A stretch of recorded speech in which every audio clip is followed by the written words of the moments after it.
pelajaran? Iya. Bagaimana kabarnya hari ini? Baik. Siapa yang tidak hadir? Apa? Rapa, satu lagi? Dua. Rapa dengan dua. Oke. Baik, hari ini kita akan belajar tentang laporan hasil pengamatan. Sebelumnya, anak-anak ibu apakah sudah pernah melakukan pengamatan?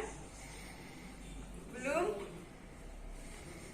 Berarti belum pernah membuat laporan hasil pengamatan, kan?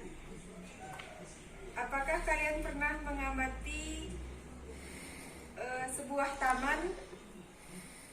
Pernah? Tidak. Baik. Materi kita hari ini tentang laporan hasil pengamatan dan kosakata baku maupun kosakata tidak baku. Pernah mendengar kosakata baku? Tidak pernah? Kosakata tidak baku? Tidak pernah juga. Baik, langsung saja Ibu jelaskan apa itu laporan hasil pengamatan dan apa itu kosakata tidak baku maupun kosakata baku. Apa yang dimaksud dengan laporan hasil pengamatan? Laporan hasil pengamatan adalah teks laporan yang berisi informasi berdasarkan pengamatan yang kalian lakukan. Pengamatan ini sesuai dengan fakta atau kejadian. Kalian tahu fakta? Tidak. Fakta itu adalah sesuatu yang benar-benar terjadi dan tidak kita karang-karang sendiri. Laporan itu sebenarnya ada banyak jenisnya. Ada laporan hasil pengamatan, ada laporan perjalanan, laporan kegiatan, dan laporan peristiwa. Ada yang tahu mengapa kita harus membuat laporan pengamatan? Tidak. Laporan pengamatan untuk memberikan informasi kepada orang banyak. Jadi, dengan kita menulis laporan dan orang membaca laporan kita itu, jadi orang tahu apa yang telah kita amati dan bagaimana kondisi yang kita amati tersebut.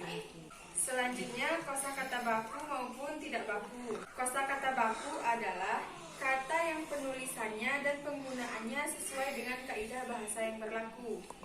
Kalau kosakata tidak baku, yaitu kebalikannya yang tidak sesuai dengan bahasa atau penggunaannya. Contoh kosakata baku dan kosakata tidak baku. Seperti contohnya abjad. Coba Rizky Takwa tulis abjad setahu kamu.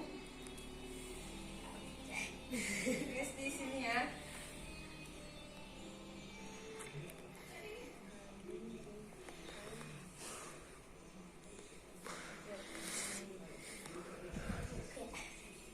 Ini yang ditulis Rizky ini adalah tulisan abjadnya A, B, J, A, T. Tulisan sebenarnya adalah abjad pakai D. Jadi yang pakai T ini disebut kosakata tidak baku. Dan abjad yang pakai D adalah kosakata baku. Ya, benar, baku. Sebenarnya tulisan yang benar itu yang pakai D. Kalau yang pakai D, ini pengucapan kita. Jadi tulisan yang sebenarnya pakai D ya. Baik. Laporan hasil pengamatan harus memuat 5 unsur ini. Yang pertama, tempat pengamatan, di mana kita melakukan pengamatan tersebut. Yang kedua, waktu pengamatan, hari apa kita melakukan pengamatan itu, hari apa, tanggal apa, bulan apa, dan tahun apa. Selanjutnya, objek yang diamati. Objek yang diamati ini, objek, kalian tahu objek? Objek itu tempat atau objeknya misalnya. Contoh objek itu rumah, taman, kantor, seperti itu. Selanjutnya pengamat. Pengamat ini adalah orang yang melakukan pengamatan. Misalnya Rizky melakukan pengamatan, jadi dia disebut pengamat. Gulaman yang melakukan pengamatan jadi disebut pengamat. Selanjutnya yang paling terpenting adalah hasil pengamatan. Dari pengamatan yang telah kalian lakukan tentunya memiliki hasil. Contoh gambar ini kita sebut gambar 1. Tempat pengamatannya di mana?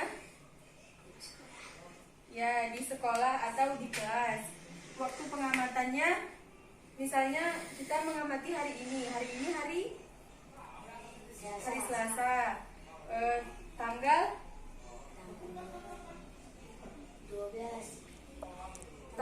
Tanggal 14, ya kan? Tanggal 12. Maaf ya, tanggal 12. Bulan 12, tahun 2021 kan? Itu waktu pengamatan. Apa yang kalian amati? Yang kalian amati adalah siswa yang sedang bersih-bersih, betul. Pengamatnya siapa? Misalnya pengamatnya Rizky Taqwa dan Gulaman Zakia. Nanti tulis pengamatnya Rizky Taqwa dan Gulaman Zakia. Kemudian hasil pengamatannya dari gambar yang kalian lihat ini, hasil pengamatannya adalah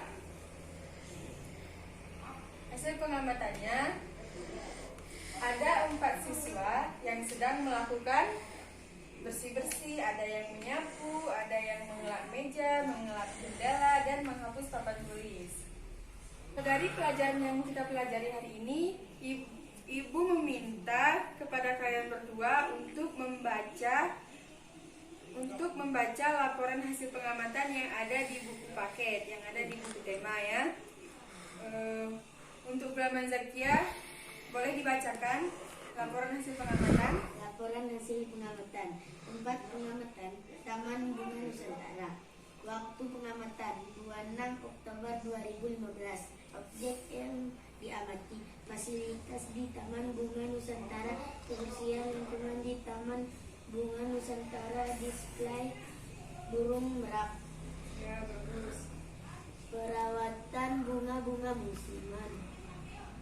Pengamat Paritalda. Hasil pengamatan Taman Bunga Nusantara yang diresmikan pada 10 September 1995 memiliki luas 35 ha. Selanjutnya, Ibu minta kepada Rizky Taqwa untuk membacakan lanjutannya. Hal lain yang membuat menarik adalah saat aku melihat display burung merak. Ketertarikan aku tertuju pada rangkaian bunga yang terhambar membentuk pola ekor merak yang berwarna-warni. Terima kasih laporan hasil pengamatan yang telah kalian bacakan. Jadi seperti itu ya, contoh laporan hasil pengamatannya. Apa yang kita amati, apa yang terjadi di dalam tempat tersebut, itulah yang kita laporkan, itulah yang kita amati, itulah yang kita tuliskan.